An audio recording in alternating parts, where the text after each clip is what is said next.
All right, guys, so today we're gonna be talking about my absolute favorite, the espresso. Let's go. Quick little rinse, quick little wipe.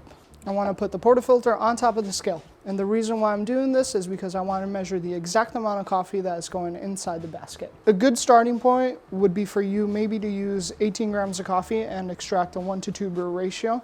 So what that means, if I'm using 18 grams of coffee inside the basket, I'm extracting 36 grams out. Because I'm using a medium roasted coffee, in my case, I'm gonna bump that a little higher, and I'm gonna be going for 18.5 grams of coffee. And I'm gonna be extracting just above 36 grams.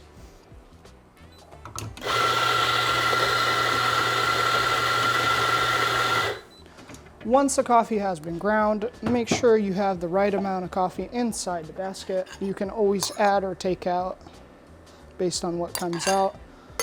Now, what I want to ensure is an even bed of coffee inside the filter. And how I do that is I can do that in a couple ways. I can either tap the coffee onto the edge of the mat. I can use a WDT tool, which is going to break down all the clumps, or I can just simply use a distributing tool by placing it on top and spinning it clockwise.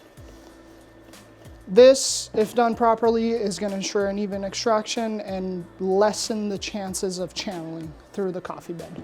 Quick little tamp. I want to make sure I don't apply too much pressure. I'm not using any brute strength. I'm just leaning into it gently. The reason why I don't want to use too much pressure is because that is going to allow me to use a finer ground size, therefore extract a little more flavor. Once all this has been done, place the portafilter, lock it up nice and tight, press the button right away and start your extraction. Standard recipe says that a shot of espresso should pull in 25 seconds. I believe that depending on the coffee that you're using, you can get better results anywhere in between 28 to 30 seconds. Once you get rid of the puck, it's very important to always wipe the filter, make sure that it's nice and clean.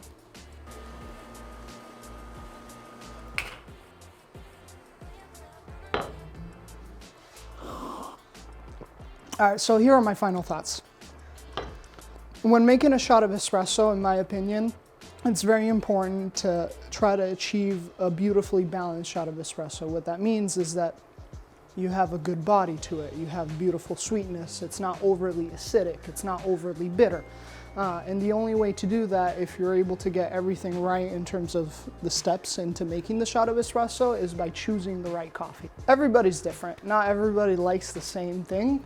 So find a coffee that works for you. If you like a super sweet, bright, acidic coffee, maybe like an Ethiopian or a Kenyan, go for that.